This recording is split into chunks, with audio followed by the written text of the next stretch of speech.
Boa noite a todos. Agora vamos resolver o exercício 31. Considere então esse conjunto, o conjunto de funções contínuas de R em R. É um anel. Vamos só lembrar o que é esse conjunto, né? Esse é o conjunto de funções de reais nos reais, tais que estas funções são contínuas. Então, por exemplo, função exponencial, funções lineares, quadráticas, cúbicas, constantes, função seno, cosseno, enfim, e muitas outras, né? Como estão definidas as operações nesse conjunto? Porque a gente chama ele de anel, né? Para dadas duas funções, a função soma é o que chamamos de soma de funções, né? Ou seja, dado um x, f mais g é simplesmente fazer f de x mais g de x. É como a função seno de x mais a função cosseno de x é essa função aí, seno de x mais cosseno de x, certo? Se você soma a função seno mais a função cosseno, vai dar a função que a x é enviado em seno de x mais cosseno de x. E a multiplicação da mesma forma, né? F vezes g de x está definido como f de x vezes g de x, ou seja, a função produto é o produto das funções. Como o conjunto dos reais é comutativo, nós temos esta propriedade. Ou seja, o anel vai ser comutativo, na verdade, né? É fácil provar que é um grupo abeliano com adição, né? F mais G mais H de x. Utilizamos as propriedades dos reais para ver que o elemento zero vai ser a função constante igual a zero. O inverso de uma função é a função menos f. Né? Esta operação é associativa e também comutativa, então é um grupo. Obviamente que é distributiva em relação à multiplicação, porque a multiplicação é distributiva em relação à soma nos reais. A multiplicação é associativa também. Ui, está acabando minha bateria, espero que dê certo até o final do vídeo, né? Então o anel é comutativo. E a unidade é a função constante 1, né? Porque f vezes 1 dx, f de x vezes 1 dx, 1 dx é 1, dá f de x. Como é comutativo, então 1 vezes f é a mesma coisa. Então a unidade agora não é a identidade, né? É a função constante cuja imagem, né, de todo ponto é 1. Enfim, isso é só lembrar, então, o que é o conjunto de funções. E vamos definir estes dois conjuntos aqui, né? E queremos provar que são ideais. Bom, isso é muito simples, né? E depois ainda temos que provar este item B aqui, né? Bom, é muito simples, como já falei. Então, sejam f e g. Para começar, a função zero, né, dos reais nos reais, que leva x em zero, é contínua e satisfaz de que f de a, não f, né, zero. A função, chamamos de θ de zero, θ de a é zero, porque θ de qualquer elemento é zero, e θ de b também é zero.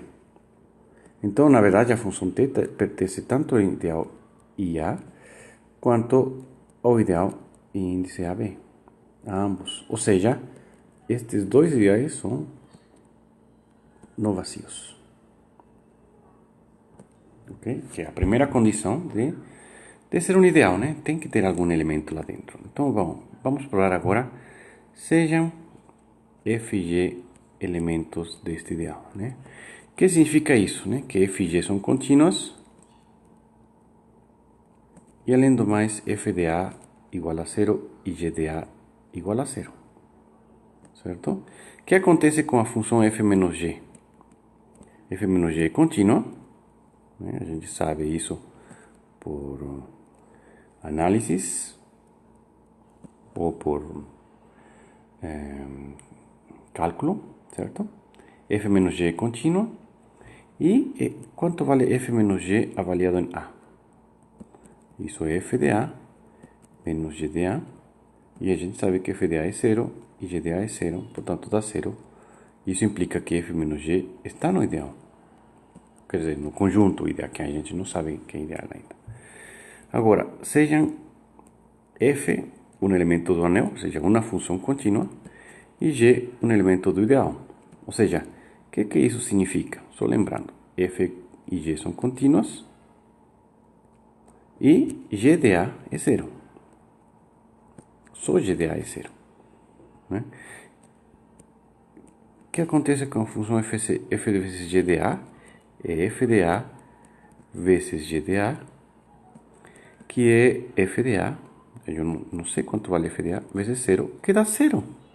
Olha só, então, obviamente f vezes g, então está em IDA.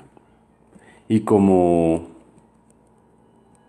este conjunto é comutativo, ou seja, este anel é comutativo, então também temos que g vezes f está no ideal. Por isso não precisamos provar, porque o anel é comutativo. Portanto, uma vez feito isso, se uma função vezes isto está no ideal, e além do mais, provamos que é um grupo abeliano, então isto aqui é ideal. Listo. E, bom, e este conjunto, será que é ideal? Né? É a mesma coisa. Se eu tomo f e g elementos aqui dentro, quer dizer que f de a igual a zero, f de b igual a zero, g de a igual a zero e g de b igual a zero. Né? Essas duas coisas. Estamos resumindo, né? Ou seja, isto já fizemos. Depois, seja f gen e ab, né? Então, o que acontece com f menos g? Bom, para começar, então, f menos g de a vai dar f de a menos g de a, que dá zero. F menos g de b, f de b menos g de b, que dá zero, porque f e g são zero em a e b. Então, f menos g está no ideal, nesse conjunto, quer dizer. Agora, sejam f um elemento, uma função qualquer, e g um elemento aqui dentro. Ou seja, f e g são contínuas, mas g de a é zero e g de b é zero. Certo? Portanto, f vezes g em a é f de a vezes g de a, que é igual a f de a vezes zero, que dá zero. F é uma função qualquer, então isto pode ter qualquer valor. Uma função qualquer obviamente, uma função qualquer é contínua, né? Agora isto, a mesma coisa, f de b, que não sei quanto vale, mas g de b vale zero, então vai dar zero. Logo, f vezes g está neste conjunto. De novo, como isto aqui é comutativo, não precisamos provar que g vezes f está no ideal. Então, já temos que isto aqui é ideal de este, né? Aqui dentro. Agora temos que provar as inclusões que estão aqui. Item B. Se é diferente de B, temos isso, né? Bom, opa, deixa eu ver. Isto, tá bom. Tome, por exemplo, a função x menos a, né? A função x menos a, né? É uma função de reais nos reais. E a gente tem que x menos a avaliado em a é a menos a, certo? Que é zero. Portanto, x menos a está em I de a. Vamos fazer direito por partes melhor, certo? Vamos deixar para outro vídeo isso aí.